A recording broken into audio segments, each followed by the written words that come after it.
What's going on, guys? It's your boy John the Liquidator coming back with another video. So it looked like the WNBA owners has leaked this full proposal. Now we just got to sit and wait to see if the players is going to sign it. Shocking information has been revealed, guys, for this one here. We got to go all the way up to New York. Let's get it. Let's go. We got to jump right into this thing, man. So the WNBA owners sent the proposal over to the WNBA players Friday evening. Now, I'm here to tell you, it looked like Front Office Sports and many other people in the media got some insights, actually, what is being shared from that set proposal. Now, we know the owners of the WNBA believed that their most recent proposition was a trade secret, a document for confidential negotiations. But then the unimaginable occurred. Players were furious once the entire offer, which included revenue sharing and pay caps, was leaked to the media. This wasn't your average discussion. For the athletes who are fueling the league's explosive growth, it seemed like a direct challenge. The message was evident, and the numbers on the page spoke for themselves.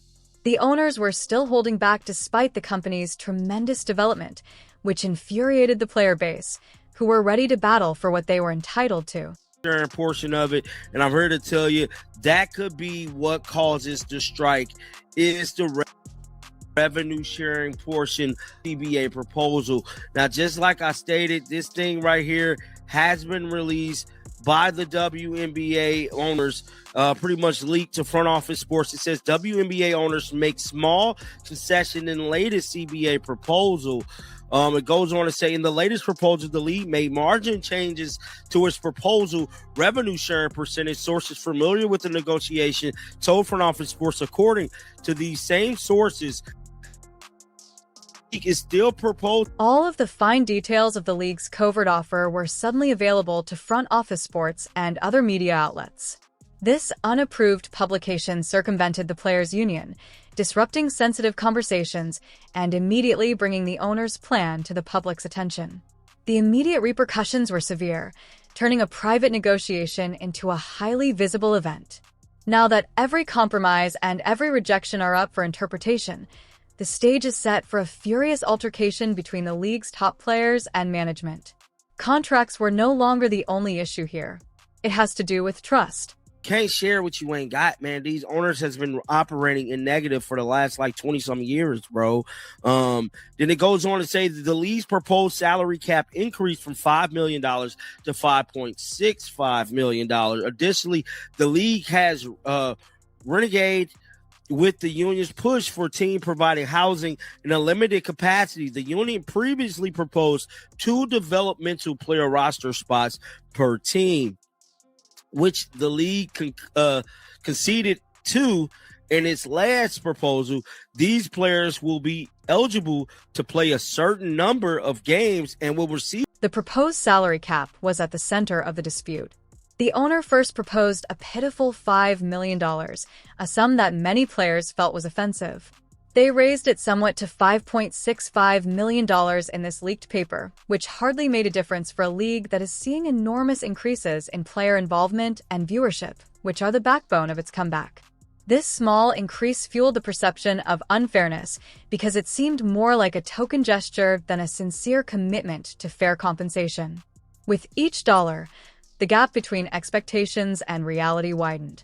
Also have access to certain benefits like housing and medical. So it looked like they gave them the housing back, bruh. So the WNBA is proposing studio apartments for these set players. Now, 1-bedroom apartments will be provided for players signed to the league proposed minimum salary and players with 0 years of service, but only the first 3 years of the proposed CBA in 2029. The 1-bedroom offering will be removed if a player is paid any amount over league proposed minimum salary that will not be eligible for a 1-bedroom apartment. Now, it looked like they are offering players 1-bedroom apartments. The revenue sharing percentage, however, continues to be the key flashpoint and the real deal breaker for the players. In spite of all the back and forth, there was no significant increase in the owner's most recent bid. It still doesn't reach or surpass 15% of the league's overall earnings. At this critical juncture, players feel completely devalued because they know that the great majority of the league's revenue comes from their on-court performance. They see very little of it returned, though. This one problem may quickly lead to an unprecedented walkout by the entire league, which would be disastrous. They'll get traded, let go, so on and so forth. Now, before Friday offer, right?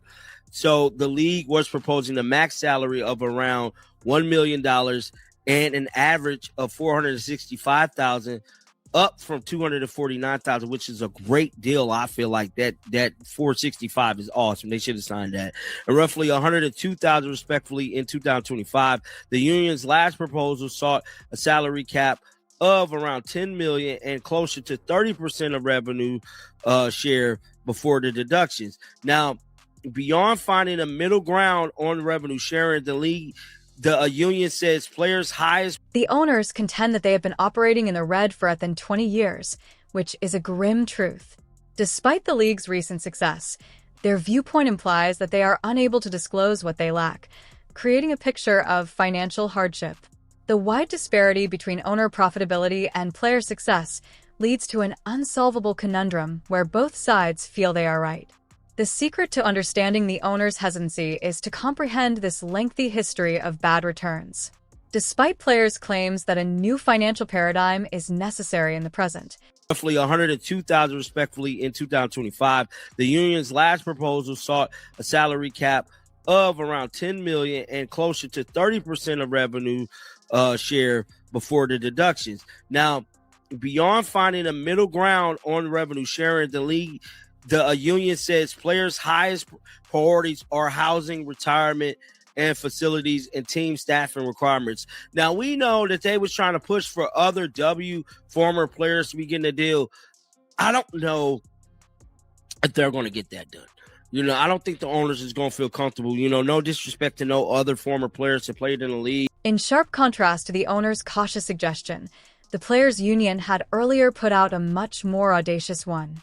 They wanted a pay cap that was almost twice as high as what the owners were already proposing, closer to $10 million. In addition, the union pushed for a far more equal income split, aiming for about 30% of the league's overall revenue before deductions. This stark contrast highlights the profound philosophical differences between the two sides, contrasting the owner's gradual approach to reform with the players' goal of genuinely shared prosperity.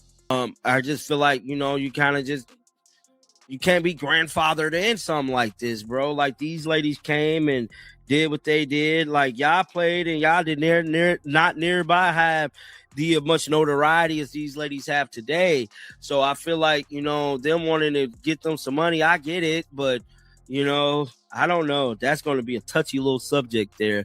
But it goes on to say the recognition payment is $3,000 per year service. Players eligible to receive this payment to have 8 or more years service have retired before the CBA. So that ain't that much. 3 bands, yeah. In terms of individual pay, the league's proposal increased the maximum wage from the previous average of $249,000.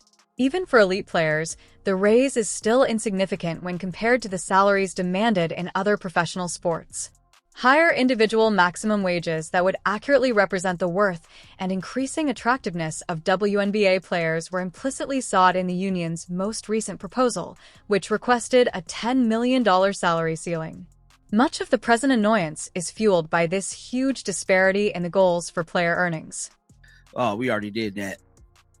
Oh, here's some big news right here. So the WNBA season is slated to begin on May 8th. In order to do so, the league will have to conduct an expansion draft for the Toronto Tempo and Portland Fire free agency and standard collegiate draft. Multiple sources have expressed a growing concern to front office board that the deal is not done within the first 2 weeks of February. The season will be delayed. There is no ifs, ands, or buts about it. The season is very much going to be delayed. Guys, I want to know your thoughts down in the comment section right now. Those are the perks. They're giving them back housing. They bumped the salary cap up to $5.6 million. The owners made a partial concession on housing, another controversial issue. They are now suggesting that players live in studio apartments. A one-bedroom apartment would be offered to those with 0 years of service or those making the minimum wage, but only for the first 3 years of the proposed collective bargaining agreement. The fact that this short-term, Tiered offer fell short of players' expectations for basic necessities and suggested a reluctance to provide universal, long-term, and truly adequate housing accommodations for all sportsmen quickly raised concerns.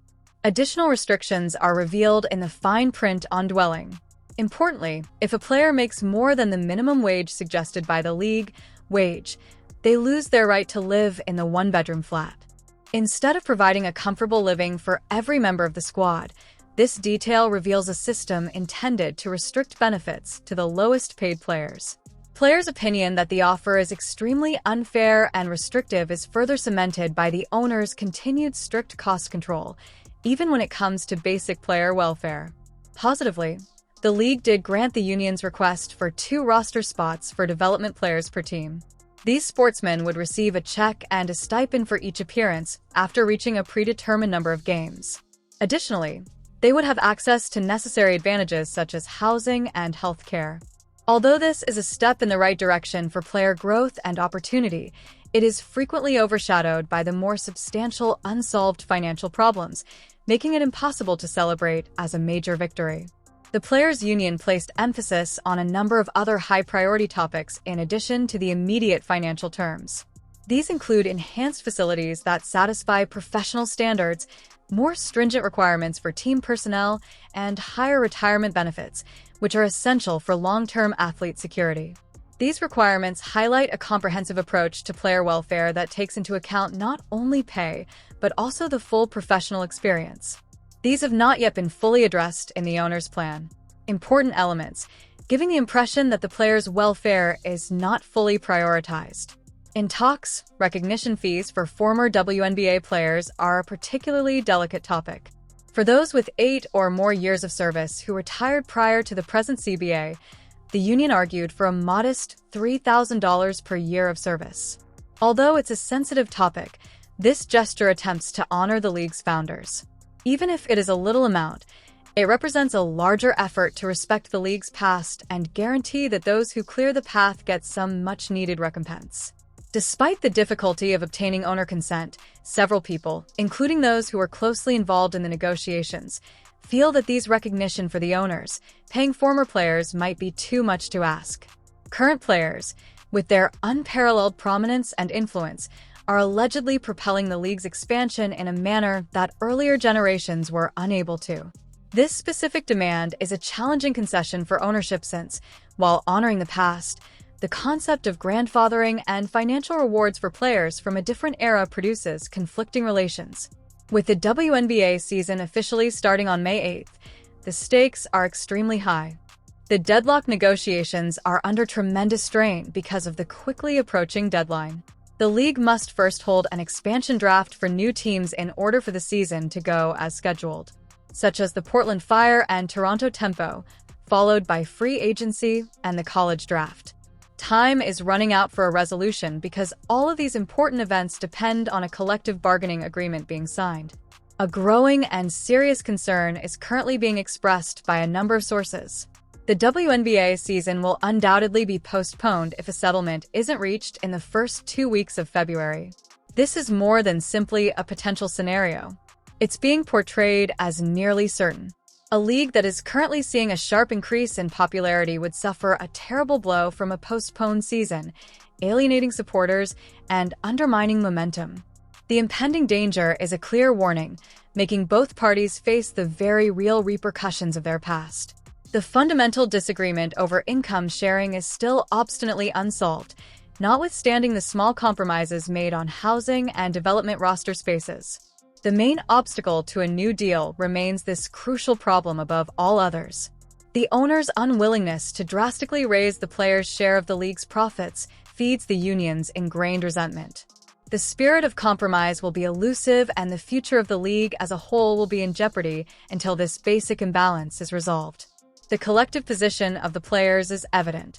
Even if the present proposal includes modest pay increases and restricted housing options, which significantly fall short of what they believe to be equitable, they have no justification for delaying their requests. Despite their evident contribution to the league's increasing success, many feel they are purposefully underappreciated. This shared commitment to fighting for a fair collaboration particularly with regard to revenue sharing, highlights a refusal to accept anything less than what they rightfully deserve. There are major logistical challenges as well, because of the short timeline. In the absence of a signed agreement, crucial preseason events including as the eagerly awaited expansion draft for new teams in Toronto and Portland, the vital collegiate draft, and the busy free agency period just cannot go ahead. These gatherings are more than only formalities. They serve as the cornerstone for team formation and season preparation. Every day, there is more pressure to come to an agreement because a delay may have disastrous consequences for the league's entire infrastructure. Given the WNBA's phenomenal growth and skyrocketing popularity, the entire situation suggests that owners are offering what players believe to be an unfair deal. When weighed against the athlete's enormous potential and present accomplishments, the conditional housing and modest pay increases seem like insignificant gestures. There is more to the ongoing conflict than just financial numbers. It's a conflict for acknowledgement, for a genuine collaboration in which athletes are respected for their business influence just as much as their physical ability. The WNBA is currently at a very important turning point in its history. The league's survival depends on this crucial deal because of the unparalleled talent fueling historic viewership and skyrocketing popularity. Will owners finally give in to the players' requests for a relationship that is truly equitable? Or would a persistent disregard for justice and decency endanger the season? The world watches as the league approaches its pivotal moment, where the struggle for a fair agreement will decide whether this heyday can ever take off or if it will be put on hold before it even gets started.